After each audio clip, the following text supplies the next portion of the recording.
सुप्रिया सुळे यांची मुलगी रेवती सुळे हिचे रिसेप्शन दिल्ली इथं पार पडलं आणि याच रिसेप्शनमध्ये मिथिलेश देसाई हा तरुण पंतप्रधान नरेंद्र मोदी यांना भेटला होता. आणि हा तरुण कोण आहे याची मोठी उत्सुकता आहे ती महाराष्ट्राला लागली. आपल्यावर या ठिकाणी मितेश देसाई आहेत, आपण त्यांच्याशी बोलूया. सर, तुम्ही पीएम यांना भेटलेला आहात. काय नक्की भेट झाली, कशी काय? येस. सर्वांना नमस्कार. कालची भेट म्हणजे काल बघाल तर रेवती यांचा रिसेप्शनचा सोहळा होता. एवढ्या महत्त्वाच्या कार्यक्रमामध्ये आदरणीय पंतप्रधान महोदय साहेब आले होते, कार्यक्रमासाठी येत होते. पण त्याच्यामधला सर्वात महत्त्वाचा भाग म्हणजे एवढा मोठा घरगुती कार्यक्रम असताना देखील आदरणीय पवार साहेबांचं शेतीबद्दलचं प्रेम पूर्ण महाराष्ट्राला आणि देशाला माहितीच आहे.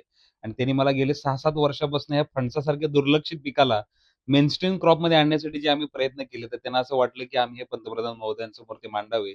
आणि त्याच्यामध्ये मला काल सुरुवातीला आल्याच एक 10-12 मिनिटाची चांगली संधी आदरणीय पवार साहेबांनी मला तिथे मिळवून दिली. आणि मोदी साहेबांसमोर आम्ही जे गेले, म्हणजे माझे वडील गेले 30-40 वर्ष आणि मी गेले 10 ते 11 वर्षापासून जे काम करत आहे फणसासारख्या पिकामध्ये, आणि भारतामध्ये त्याचं किती महत्व आहे, एक्सपोर्टच्या दृष्टीने किती महत्व आहे, ह्याचे मला तिथं विचार मांडण्याची खरंच खूप चांगली संधी मला काल तिथं मिळाली. काल खाजगी कार्यक्रम होता, रिसेप्शनचा कार्यक्रम होता आणि या कार्यक्रमामध्ये पवार साहेबांनी थेट मोदींशी तुम्हाला भेट करून कारण की तेच पवार साहेबांचं एक युनिकनेस आहे, मी असं म्हणेन. कारण की त्यांच्या घरचा कार्यक्रम असताना देखील सगळे बाकीचे प्रोटोकॉल सोडून आल्या-आल्याच त्यांनी, आणि मला गेल्या आठवड्यामध्ये मी जेव्हा त्यांना भेटलो, जे काही बाय प्रॉडक्ट्स मी काल मोदी साहेबांना जे दिले, ते सगळेचे सगळे मी साहेबांना दाखवले आणि साहेबांनी मला सांगितलं होतं, की माझ्या इथं कार्यक्रमाला ते येणार आहेत. तर आम्ही तुमची त्यांच्याशी भेट करून देतो आणि तुम्ही त्यांना हे सगळं प्रेझेंट करा. म्हणजे हे त्यांचं शेतीमधलं प्रेम मला त्याच्यातनं खूप दिसून आलं. आणि एखाद्या तरुण मुलाला किंवा एखाद्याला आउट ऑफ द वे जाऊन किंवा जे कष्ट करतायत मुलं, त्यांना संधी कशी द्यावी, तर हे नक्कीच मला कालच्या ह्याच्यातनं भेटीमधून खूप चांगला अनुभव त्यातनं आला मला सर. काल तुम्ही त्या कार्यक्रमाला गेला होता. काही वेळासाठीच तिथल्या पंतप्रधान येणार होते. सिक्युरिटीमुळे तुम्हाला सुद्धा बाहेर काढण्यात आलं होतं. कारण की तो शेवटी ते प्राईम मिनिस्टर साहेब आहेत. त्यांचा प्रोटोकॉल असतो, एस-पी-जीज वगैरे सगळे असतात. हं. पण मला तिथे एवढा चांगला अनुभव आला, की जरी हे केलं होतं, तर आदरणीय पवार साहेबांनी मला म्हणजे अगोदर पहिले 2-3 मिनिटं इंट्रोडक्शन त्यांनी स्वतः दिलं, की जॅकफ्रूटचं आहे, जॅकफ्रूटमधली शेती आणि हे सगळ्या गोष्टी. आणि मग त्यांनी बोलून घेण्यास सांगितलं. मग जेव्हा मोदी साहेबांनी सांगितलं, तेव्हा मग एस-पी-जीने मला आत सोडलं नाही. आणि मग ना मला चांगला नंतर एक 10-12 मिनिटं वेळ मिळाला. म्हणजे एवढं सगळं असताना त्यांनी देखील ही संधी देणं ही फार चांगली अपॉर्च्युनिटी आहे. हल्ली बोललं जातंय, की तरुण शेतीमध्ये येत नाहीयेत किंवा सर्वात जास्त कल नोकऱ्यामध्ये आहे त्यांचा. पण तुम्ही तरुण आहात आणि पूर्णपणे वाहून घेतलं तुम्ही शेतीला. माझं पहिला उद्देश म्हणजे माझं 10वी-11वी 10वी पर्यंत शिक्षण लांज्याला झालं, माझ्या गावी. 12वी पर्यंत रयतच्या कॉलेजला कराडला झालं आणि मी राहुरी कृषी विद्यापीठात ॲडमिशन घेतलं होतं. मेरिटवर ॲडमिशन झालं. तिथं मला ॲडमिशन घ्यायचं कारणच सिव्हिल सर्व्हिसेस होतं. कारण की तुम्हाला माहिती आहे, की राहुरी कृषी विद्यापीठातले बरेचसे अधिकारी हे सगळे सिव्हिल सर्व्हिसेसमधले राहुरीमधले आहेत. पण जेव्हा माझं शिक्षण पूर्ण झालं, मी दिल्लीला होतो. यू-पी-एस-सी करत होतो. मी अगदी प्रिलिम्स, मेन्सपर्यंत वगैरे एक्झाम दिलेल्या आहेत. पण नंतर असं माझ्या वडिलांनी ऑलरेडी, ते गेले 30 वर्षापासून त्यांच्या डोक्यात होतं आणि गेले 14 वर्ष पूर्वी त्यांनी भारतात पहिल्यांदा फणसाची लागवड केली होती. तर आमची घरी कौटुंबिक चर्चा झाली, की तुला नक्कीच, आणि हे पालकांचं आणि मुलांचं म्हणजे पाल्यांचं कसं रिलेशन असावं, त्यामधनं पण मला चांगलं अनुभव आला. आणि त्यांनी मला विचारलं, की "नक्कीच हे करायचं आहे, तू माझ्यासोबत ये. आपण ही गोष्ट पुढे घेऊन जाऊ." आणि मला देखील तेव्हा कॉन्फिडन्स नव्हता. आज ही सिच्युएशन आली आहे. पण पहिले 3-4 वर्ष खूप स्ट्रगलिंग, म्हणजे इव्हन कुटुंबातली लोकं पण म्हणायची, की "अरे, तू बँकेत तरी नोकरी कर, क्लास वन ऑफिसर झाला होतास, एवढा हुशार होतास." सगळ्या गोष्टी होत्या. पण ती जी जर्नी आणि एका पिकाला जे माझ्या वडिलांनी स्वप्न बघितलं, त्याला न्याय द्यायला मिळतो एवढ्या मोठ्या प्लॅटफॉर्मवर, याचा मला खूप आनंद आहे. नक्कीच तुम्ही बोललात, की लोकांनी सुद्धा तुम्हाला नावं ठेवलं. त्या काळी 40-50 वर्षापूर्वी तुमच्या वडिलांना सुद्धा असंच नाव ठेवलं गेलं होतं? माझे वडील स्वतः, तुम्हाला खोटं वाटेल, हातकंबा माझं मूळ गाव आहे. तर तिथे त्यांनी म्हणजे काय म्हणतात ते, म्हणजे स्वतः कमवा आणि स्वतः शिका. तशा पद्धतीने एवढे मोठे 10-12 किलोचे फणस, 5-5, 6-6 फणस करणभर डोक्यावर घेऊन, घाटी सोडून आजही हातकंब्याच्या तिठावर तिथे फणस विकले जातात. तुम्ही एप्रिल-मे महिन्यात गेलात, तर तसे त्यांनी एवढा मोठा फणस 25 पैसे, 50 पैशाला विकलेले आहेत. आणि तसं त्यांनी शिक्षण, कुटुंबाचं सगळं केलं. म्हणजे त्यांचे ते दिवस आणि आजचा हा दिवस ह्याच्यामध्ये खूप मोठा फरक आहे.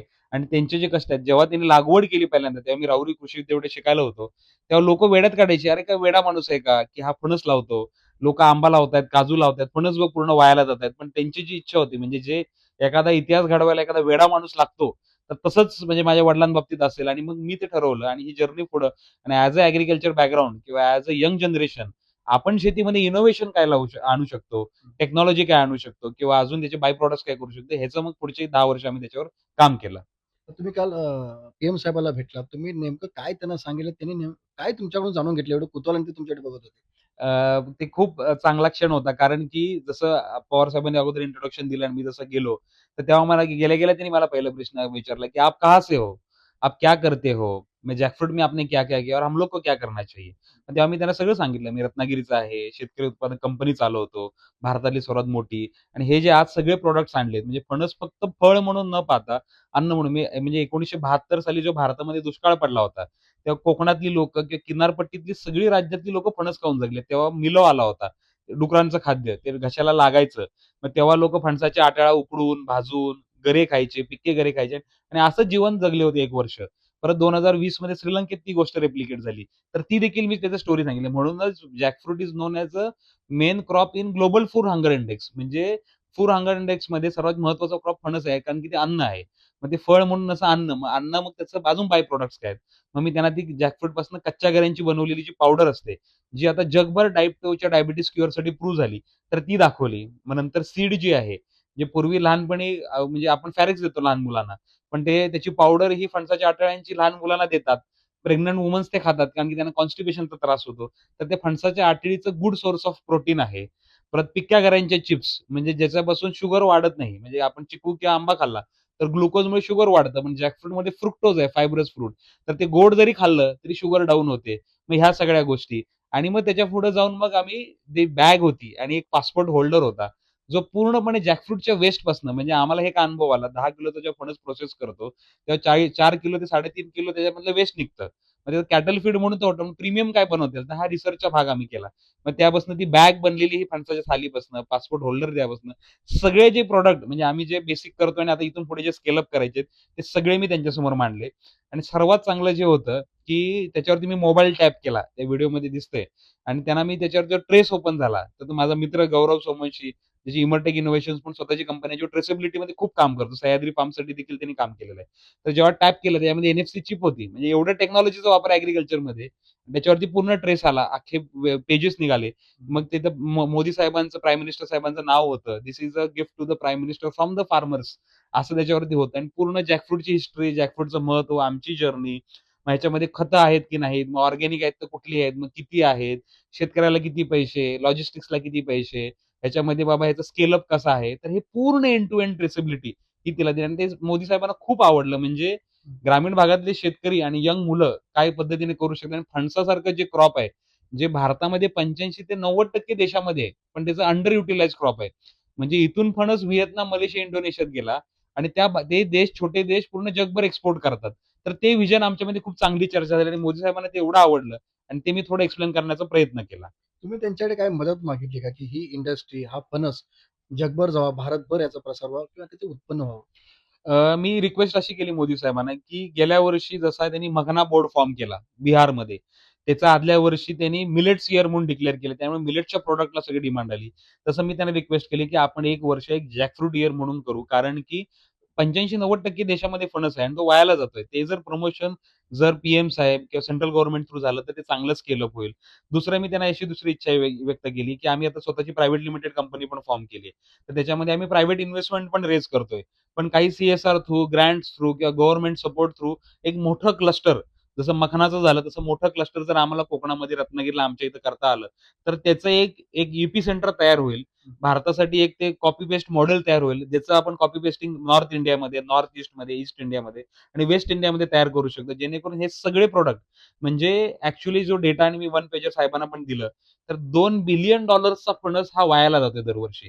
ही खूप मोठी इकॉनॉमी आहे. आणि त्यातला 20% भाग हा व्हिएतनामसारखा छोटा देश हँडल करतो. तर आपल्याकडे खूप मोठं पोटेन्शियल आहे आणि ते साहेबांना खूप आवडलं आणि त्यांनी ते सगळे कागद, सगळे प्रॉडक्ट्स त्यांच्यासोबत द्यायला सांगितले आणि ते त्यांच्यासोबत घेऊन देखील गेले. तुम्ही आता महाराष्ट्रात काम करताय. तुम्ही परराज्यातनं सुद्धा तुम्ही तिकडे गेलेला आहात. तिथल्या सरकार सुद्धा तुम्हाला मदत करते हे सगळं उभा करायला? नक्कीच मी आजच्या घडीला 7 स्टेट गव्हर्नमेंट सोबत काम करतो. जिथे जॅकफ्रूट मिशन सुरू आहे. आसाम आहे, मेघालय आहे, ओडिशा आहे, छत्तीसगड आहे, एम-पी आहे, महाराष्ट्र आणि गोवा. गोवा राज्यामध्ये पण खूप चांगल्या पद्धतीने आणि त्या भागांमध्ये मी जेव्हा नॉर्थ ईस्टमध्ये पण गेलो, तर तिथे ॲक्चुअल जॅकफ्रूट मिशन सुरू झाले. तिथं पी-पी-पी मॉडेलवरती म्हणजे गव्हर्नमेंट इन्व्हेस्ट करते प्रोजेक्ट्सवर आणि प्रायव्हेट प्लेयर तिथे प्रोजेक्ट रन करतात आणि तिथल्या एफ-पी-ओला रॉ मटेरियल वेस्ट होतं, तिथलं ॲग्रिगेशन करतात. तर 2 राज्यांमध्ये ते चांगल्या पद्धतीने पुढे गेलेलं आहे. आणि हळू-हळू आपल्या महाराष्ट्रामध्ये देखील ती गोष्ट पुढे जाईल. नक्कीच. आता सहसा असं बोललं जातं, की कोकणामध्ये काय येतं, तर हापूस आंबा येतो, फणस येतो, काजू येतो. तर हा फणस फक्त कोकणात येतो, की पूर्ण आपल्या महाराष्ट्रभर येऊ शकतो, भारतभर येऊ शकतो? म्हणूनच मी मगाशी सांगितलं, की 85% देशात. ह्याचं कारण काय, की आपल्या महाराष्ट्रात देखील बघितलं, तर प्रत्येक गावामध्ये फणसाचं झाड आहे. म्हणजे एक तरी आहे. ह्याचं कारण म्हणजे ह्याचा अर्थ काय, की तिथं लागवड होऊ शकते. मग आम्ही काय केलं, की गेल्या 10 वर्षामध्ये जगभरामध्ये 128 व्हरायटीज आहेत. त्यातल्या 88 व्हरायटीज इथं लांजाला आमच्या इथं गोळा केलेल्या आहेत. मग व्हरायटीज म्हणजे कशा? तर आपल्याला कापा आणि बरका 2च गोष्टी माहिती आहेत. मग माझ्याकडे काप्या फणसाच्या 2 किलोच्या वजनापासून 50 किलोपर्यंतच्या वजनाच्या, लाल कलरच्या करायच्या, भगव्या कलरच्या करायच्या, पिंक कलरच्या करायच्या, वर्षातनं 2 वेळा येणाऱ्या अशा निरनिराळ्या प्रकारच्या व्हरायटीज, मग त्यातल्या 22-23 कमर्शियल. मग कोकणात होणाऱ्या 8 ते 9 व्हरायटीज, पश्चिम महाराष्ट्रात 6-7 व्हरायटीज, मराठवाड्यात होणाऱ्या व्हरायटीज वेगळ्या आणि विदर्भात फणस हा भाजीचा खाल्ला जातो. त्यामुळे तिकडे फक्त भाजीचा होणारा. जर महाराष्ट्रामध्ये मी गेल्या 4 ते 5 वर्षामध्ये 1600 एकरवर लागवड झाली आहे नवीन. म्हणजे फणसाकडे लोकांचा कल वाढत आहे. त्यांचा मेंटेनन्स कॉस्ट कमी होत आहे आणि एक लाँग टर्म म्हणजे पुढचे 100 वर्ष उत्पन्न देणारं हे पीक आहे. त्यामुळे याच्याकडे कल खूप चांगला त्या पद्धतीने येत आहे. आता शेतकऱ्याने जर ह्याच्याकडे वळायचं, तर हे फणस लावण्यासाठी आणि लावल्यानंतर पीक येण्यासाठी किती वेळ लागतो आणि याचं काय उत्पन्न आहे याच्यात? ह्याच्यासाठी लावण्यासाठी ज्या व्हरायटी स्पेसिफिक ज्या भागानुसार की जिल्ह्यानुसार आयडेंटिफाय केलं त्याची लागवड करावी. लागवड केल्यावर किमान 2 ते 3 वर्षामध्ये त्याला फळं यायला सुरुवात होऊन जाते. तिसऱ्या वर्षी साधारण मी एकदम ढोबळ इकॉनॉमिक्स सांगतो मी. तिसऱ्या वर्षी साधारण 6 ते 7 फळं, 10 किलोचं 1 फळ म्हणजे एका एकरला हाय डेन्सिटीला 200 झाडं बसतात. म्हणजे 12 ते 14 टन आणि मी म्हणतोय अगदी ₹10 पर केजी म्हणजे मार्केटमध्ये ₹30, ₹80 पर केजी पण आहे. अगदी वर्स्ट टू वेस्ट सगळा खूप सारा रॉ मटेरियल ₹10 पर केजी जरी आलं, तर ह्याच्यामध्ये बाकी काही खर्च नाही आहे. तर साधारण 1,20,000 ते 1,50,000 पर्यंत एकरी उत्पन्न तिसऱ्या वर्षी. 5व्या वर्षी ते 10 ते 12 फळं होतात. म्हणजे साधारण 2 ते 2.5 लाख होते. 8व्या वर्षी ती 20 फळं होतात. म्हणजे साधारण 4 लाखापर्यंत उत्पन्न जातं.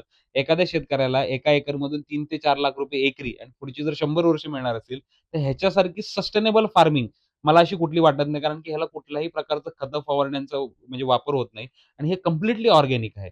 म्हणजे मग हे सगळे आणि मग त्याच्यावर जर इकोसिस्टम छोटे-छोटे क्लस्टर झाले, प्रोसेसिंग झालं, तर जो फणस आता ₹100 ला आहे, तो प्रोसेस केला की ₹1000 ला गरे विकले जातात. त्याचे चिप्स वगैरे ₹2000 ला विकले जातात. म्हणजे एक झाड जर प्रोसेस वगैरे केलं, तर अगदी ₹5,000 ते ₹10,000 देऊ शकतं. नाही जर केलं, तर तिसऱ्या वर्षी साधारण ₹1,50,000 साधारण 5व्या वर्षी ₹2,000 ते ₹2,50,000 उत्पन्न मिळू शकतं. म्हणजे शेतकऱ्याने एकदा फणस लावला, की आयुष्यभर त्यांनी फणसाचे गरे खात राहायचे. ते म्हणजे पेन्शन क्रॉप आहे. म्हणजे माझे वडील नेहमी म्हणतात. पूर्वी अशी म्हण होती, की आजोबाने लावायचं आणि नातवाने खायचं. कारण की तेवढं ग्राफ्टेड झाडं वगैरे नव्हती.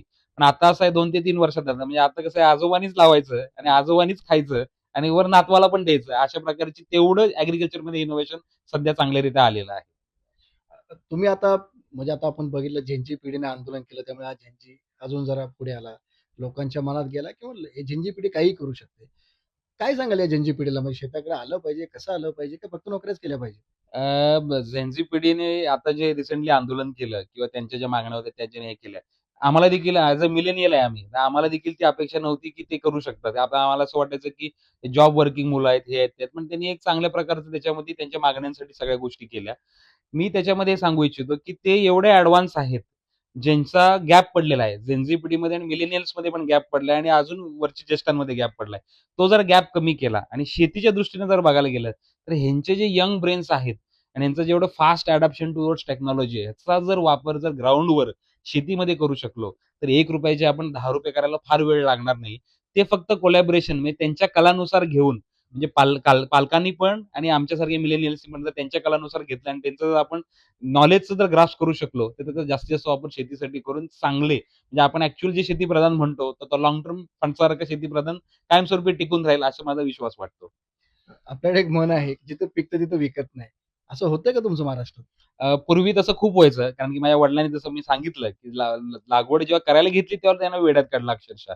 पण आता तसं झालं नाही. आता हळू-हळू कोकणातले शेतकरी, रत्नागिरीतले शेतकरी, ॲडमिनिस्ट्रेशन हे जॅकफ्रूटकडे मेनस्ट्रीम क्रॉप म्हणून पाहायला लागले. म्हणजे काजू, आंब्याच्या पलीकडे जाऊन आता लोकं फणसाचा विचार करायला लागले, कोकमचा विचार करायला लागले, करवंदाचा विचार करायला लागले आणि बाकी सगळे क्रॉप्स. आणि जॅकफ्रूटमध्ये जर बघायला गेलं, तर ह्याच्यामध्ये भविष्य खूप चांगलं आहे. आणि यंग मुलं-मुली माझ्या फार्मवर खूप येतात ना, त्यांना करण्याची इच्छा आहे. मग कधी पालक त्यांना रोखतात, की "अरे नाही तू मुंबईलाच जा, पुण्यालाच जा, नोकरी कर." पण मुलांची इच्छा असते. तर हा जेव्हा गॅप आपण मिटवू आणि शासनाच्या पाठिंब्याने आपण जर चांगल्या गोष्टी करू शकलो, तर नक्कीच याच्यामध्ये चांगली इकोसिस्टम डेव्हलप होईल. सरकारकडून तशी काही मदत मिळते का? सरकारने मदत म्हणजे मी आता जॅकफ्रूट रिसर्च सेंटरसाठी गेले 6-7 वर्षापासून मी प्रयत्न करत आहे. भारतातलं पहिलं जे आहे लांजाला जाऊन कृषी विज्ञान केंद्र आहे तिथं होऊ शकलं असतं. तो विषय अजून पेंडिंग आहे. पण नक्कीच मला असं वाटतं, की काल पी-एम सरांसोबत भेट झाली आणि रिकॉग्निशन जर प्रधानमंत्री साहेबांनी जर दिले, तर नक्कीच एखादं मोठं क्लस्टर किंवा जॅकफ्रूटच्या रिलेटेडचं एखादं चांगलं काम सरकारच्या माध्यमातून आम्हाला सपोर्ट मिळू शकतो आणि आम्ही त्या पद्धतीने प्रायव्हेटली बेसिसवर आम्ही तर काम करतच आहोत. जसं मी बोललो प्रायव्हेट लिमिटेड फॉर्म केली, आता इन्व्हेस्टमेंट वगैरे रेज करून आम्ही तर स्केल अप करणार आहे. जर शासनाची त्याला जोड मिळाली चांगल्या पद्धतीने, तर त्याला फास्ट ट्रॅकवर आपण त्या गोष्टी नेऊ शकतो. पण गेल्या काही महिन्यात, गेल्या काही वर्षापासून तुम्ही मागे लागला सरकारच्या. पण महाराष्ट्राच्या आधी बाहेर परराज्यातनं तुमची दखल घेतली आणि त्यांनी सुरू पण केलं. त्यांनी त्या राज्यांमध्ये माझ्या मते ॲडमिनिस्ट्रेटिव्ह गोष्टी चांगल्या असू शकतात. ते फास्ट ट्रॅकवर झाले आणि त्यांनी तिथे क्लस्टर्स वगैरे फॉर्म करायला सुरुवात केली. महाराष्ट्र गव्हर्नमेंट पण आपण म्हणजे प्रोग्रेसिव्ह आपण हे म्हणतो आणि प्रोग्रेसिव्ह पद्धतीने ते काम देखील करतं. योजना वगैरे खूप आलेल्या आहेत. म्हणजे स्मार्ट आहे, मॅग्नेट आहे, म्हणजे वर्ल्ड बँकची एडीबी फंडेड वगैरे. पण एक प्रॉपर जसं बिहारमध्ये माखाना बोर्ड झाला किंवा त्याला फंड्स आले, तर तशा पद्धतीनं स्टेट सेंटरचं कोलॅबोरेशन करून करू शकलो, तर ह्याला पण बाकीच्या राज्यांसारखं आपण फास्ट ट्रॅक करू शकतो. आणि जे मूळ आणि जे मी ज्या भागातनं येतो, त्या भागात जर ते झालं आणि आमचे एफ-पी-ओ किंवा मी स्वतः त्याच्यामध्ये 100% योगदान कारण की आमचं स्वप्न आहे, की फणस जे भविष्यामध्ये जर असेल, तर तुम्ही समजा आता आता आपण नवी मुंबईमध्ये आहे. तर तुम्ही जरी उद्या कुठल्या प्रीमियम हॉटेलला गेलात किंवा कुठल्याही हॉटेलला गेलात, तर तिथे तुम्हाला फणसाचा ब्रेकफास्ट मिळाला पाहिजे, फणसाचा ज्यूस मिळाला पाहिजे, फणसाचा आईस्क्रीम मिळाला पाहिजे, फणसाची बिर्याणी मिळायला पाहिजे, पनीर टिक्का आहे तसा जॅकफ्रूट टिक्का मिळाला पाहिजे, जॅकफ्रूटचा कबाब मिळाला पाहिजे. म्हणजे ह्या लेव्हलचं जेव्हा त्याचं स्केलिंग होईल, तेव्हा या इकोसिस्टममधला मीच नाही, माझ्यासारखे हजारो तरुण मुली आणि सगळे शेतकरी, त्याचे लॉजिस्टिक्स सगळ्यांचा फायदा होऊ शकेल. तर अशा पद्धतीचं त्याला चांगल्या पद्धतीचं सांगड बसू शकेल आणि तेच मी काल आदरणीय प्रधानमंत्री महोदयांसमोर ते मांडलं देखील. तुम्ही तरुण आहात. एआयची दुनिया आलेली आहे. फ्युचरमध्ये काय शेतीचं महत्त्व राहील की नाही, की किती शेतीलाच महत्त्व होईल? तुम्ही किती जरी म्हणालात आणि एआय जरी आलं, तर आपली खायची जे रिक्वायरमेंट आहे, म्हणजे खाणारी तोंडही वाढतच जाणार आहेत. As per the population is growing. आणि जर तुम्ही म्हणाल, जसं मी तुम्हाला ट्रेसेबिलिटीचं बोललो, जसं माझ्या मित्रांनी गौरवने केलं तुम्हाला सांगितलं, तर हे त्याचं युनिकनेस आहे. हे टेक्नॉलॉजीचाच वापर त्याच्यापासून दूर न पळता, त्याच्यासोबत आपण मैत्री करून चांगल्या पद्धतीने शेतीमध्ये इनोव्हेटिव्ह पद्धतीने पेशन्स ठेवून जर करू शकलो, तर आता तुम्ही बघा जर ट्रेसेबिलिटी जर बॅग जी होती, त्याचं समजा मॅन्युफॅक्चरिंग फॉर एक्झाम्पल ₹10,000 पण ती जर ट्रेसेबिलिटी असेल आणि त्याला जर बाहेर विकायची असेल आणि ती ॲग्रीकल्चर वेस्टपासून बनली आहे, तर आपण म्हणजे काय म्हणतात आपण शेतीसोबत प्रॉडक्टसोबत डेटा पण विकतोय. ह्याचा अर्थ काही ती आपण 50,000 ला पण विकू शकतो. तर त्याच्यासोबत जर मैत्री केली, तर नक्कीच आपल्याला आणि हे म्हणजे ॲग्रीकल्चर कधीच डबघाईला जाणार नाही. जर मैत्री केली, तर त्याचा स्पीड वाढेल, असा मला विश्वास वाटतो. नक्कीच आपण पाहतो, की ॲग्रीकल्चर बरोबर मैत्री केली तर त्याचं स्पीड वाढेल आणि याच स्पीडने आहे ते राज्य सरकारने सुद्धा अशा उद्योन्मुख तरुणाची दखल घेतली पाहिजे आणि त्या अनुषंगाने फणसासाठी महाराष्ट्रामध्ये असेल किंवा देशभरामध्ये काम केलं पाहिजे, अशा प्रकारची एक माफक अपेक्षा देसाई यांच्याकडून व्यक्त केली जात आहे. विनायक पटेल, एबीपी माझा, नवी मुंबई. एबीपी माझा, उघडा डोळे बघा नीट.